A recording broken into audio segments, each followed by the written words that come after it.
Welcome back to Everything Money. We're glad you joined us for another video. As always, we're analyzing stocks, companies, businesses. Paul, when the real estate market cools down, you'll be buying a bunch of that too. But today we are talking about two wonderful payment processing companies, Square versus PayPal. Paul, is it Ball or Paul? It's Paul. Okay, Paul.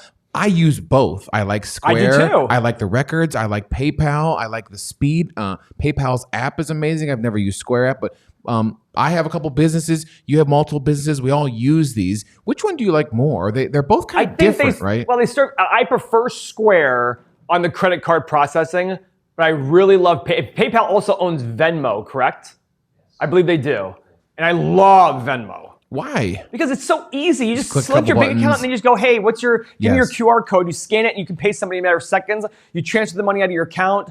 It's a great way to pay for drugs, hookers, all these things that you want to keep off the record. And the same goes for Square. I like the little chip readers I can use. And, So today we're going to look at the numbers behind. Look, we're not just going to look at the stock ticker price. If you've been investing like this and thinking, I need to buy a stock at X, and the only way I make money, it has to go up in value. That's how I'm going to make money. That is true, but we want you to look past the sticker price and the ticker price and look at the difference between Square and PayPal fundamentally. What do they make? Are they overpriced? Are they underpriced? We'll do that right now using our amazing Everything Money software you can get as a patron. So Go ahead, the Paul. reason we brought up how much we like these companies is most of the companies we find are overpriced. This market's extremely overpriced.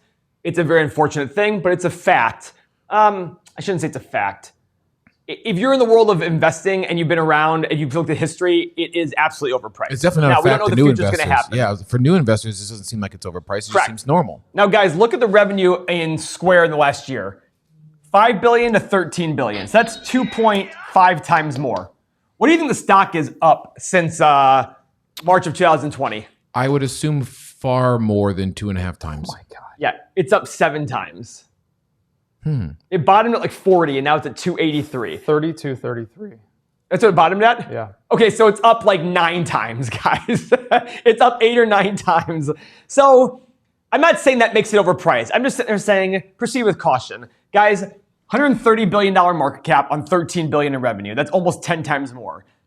PE, this is a reasonable PE of 360 with a profit margin of 2.7. So we have 2 X's to start.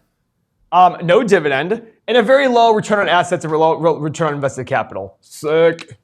All right. Oh, by the way, this monster year they had last year, they only generated $16 million in free cash flow versus a 5-year average of 174. Now, I'm sure there's a story behind that. I'm sure they're like, listen, we invested a lot of money in terms of spending money on advertising, et cetera. I get that. But just remember that at some point you have to pay less for growth. Income statement.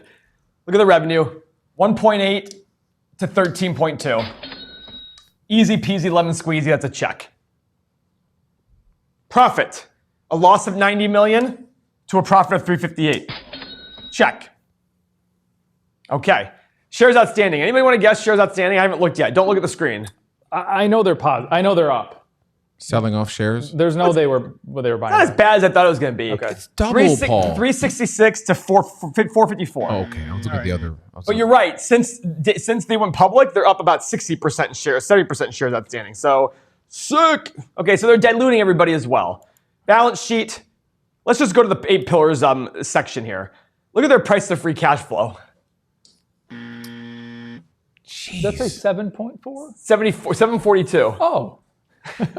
Oh, I got it. I was like, Mo, are you blind? Well, surprise, surprise, Paul. My aging mother, 73, her financial advisor has her in this stock. Well, yeah, because it's hype. And if he misses out on this, then she's going to go to him and say, why did you miss out when my neighbor, Betty Sue, made a lot of money on Square? Yeah.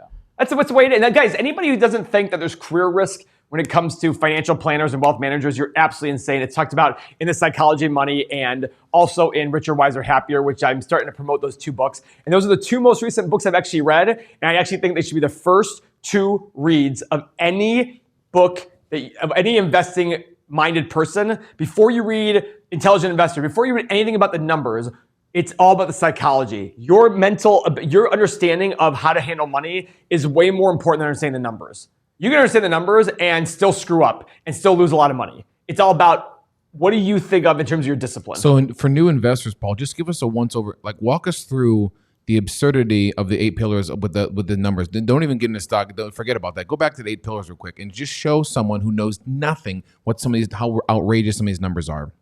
So 359 PE, 360 PE. Now you're going to say, Paul, there's tons of growth left. It's 13 billion in revenue still. I get it. There's a lot of growth left, but can you overpay for growth? If not, then I ask you the question, why not 2,000 for the stock? Well, it's ridiculous. Why is it ridiculous? Right. I think 283 is ridiculous. At some point, you're overpaying for growth, okay?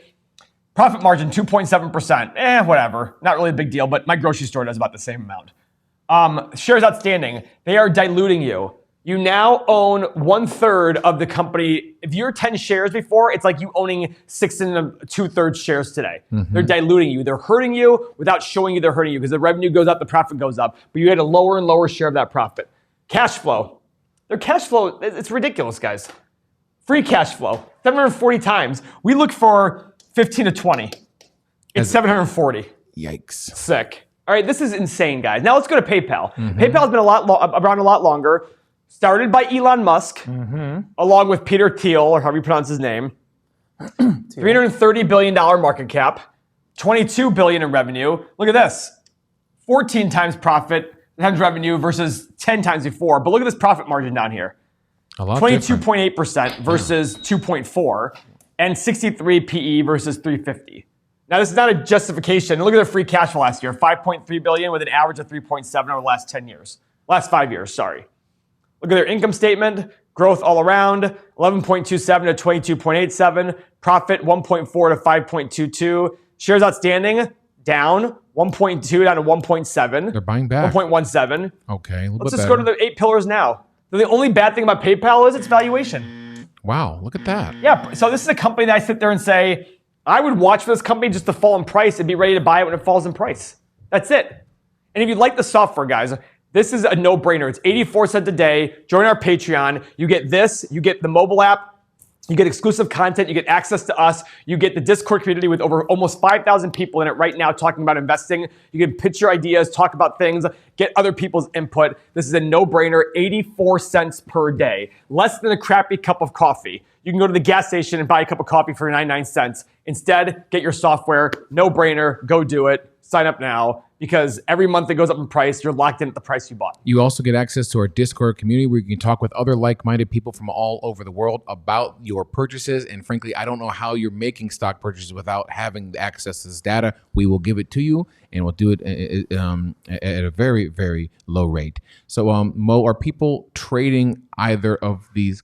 Square, I really like because it's a very volatile stock. From the point we started this video, Go on. Oh, this is a 15-minute chart? this is the 15-minute chart. The price is down from basically call it $290 to $286. And what did we start this video? 8-9 minutes ago? Yeah. The point is that this thing moves so quickly. So this is the 15-minute chart, and this is why when I want you guys to trade Square. Square is going to be tough for you to trade on a long-term perspective, just because it's so crazy and it just bounces back and forth. And I'll show you This that is chart. today, this volume? This is today. The point is, and I rarely do this on these videos, but Yeah. you have great volume coming in. The most important thing is you're over 80%. So you're over 80%. As long as you're over 80%, you can be day trading this. Next thing to look for is engulfing candlesticks. One here, you got one here. So you could have been adding the whole way up. I guarantee there's people in the Bid and Ask Nation trading this today. You could have grabbed this thing from, let's say, $275 to it's at $286 right now. And that's how easy this is. As long as this line, this stochastic is over 80%, good volume coming in, adding on engulfing candlesticks, that is all day trading is. It's so easy. Now let's go over to the long-term chart. The reason that it bounced down today, those $5 in the last couple minutes, This is Square. this is Square.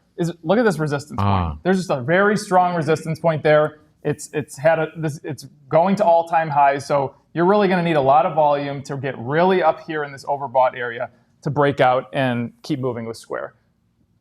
It all comes down to volume. But Square is an excellent stock to day trade on a 15-minute chart. Want to look at PayPal real quick? Sure, let's do it. So PayPal, I have not pulled this up. So, okay, PayPal is a great looking downtrend right now. Let's blow this up just a little bit. You're coming through the sweet spot. Perfect. I mean, if you just get some red engulfing candlesticks, take out this low of whatever, $272, this is an excellent looking short. The good news is, too, there is a gap right there. So when this thing gets to the bottom and this red line gets to the bottom, swings back up, you'll be able to go long on this. It'll probably fill that gap and go back to $300 a share. So that's how easy this stuff is, guys. Charts are not that difficult. It's just following the rules and just doing the same thing over and over and over again. If you're drawn to this, you can join the Patreon, join the Bid and Ask Nation. That's the trading group, a part of our Patreon, and they are making money on this and they're loving it. So to bring this all home, folks, is we're going to pull up, Paul's going to pull up Intel, a company that we very much are liking and currently buying and holding, and we can show you the comparison of numbers versus a completely ridiculous company like Square to buy for a long-term value investment play versus something like Intel. And somebody's going to comment and say Intel and Square and PayPal are very different companies. They have different growth. Absolutely. My whole argument with everything having to do with investing is people overpay for growth, because what we see is we see it in the media. These companies are growing, it's going to be amazing, and then all of a sudden average people start buying, the stocks start going up, and we think, oh my gosh, the stock is going up. I can't miss out. So the justification is the growth. Intel, look at all these check marks. PE of 11.8 versus 300 some, or 60. Price of free cash flow of 15 versus 80 and a billion, whatever the number is. They're buying shares back. They're buying their cheap shares back, which is awesome. They have revenue and cash flow growth. They have everything is growth. Revenue, net income growth, cash flow growth. Everything here is great, and I think the story is great. There could be an 8-pillar stock that's all 8 pillars I don't want to buy. This one I want to buy. That's the comparison to something like this. Even that one's not bad, but something like this especially. Square, yeah. Square.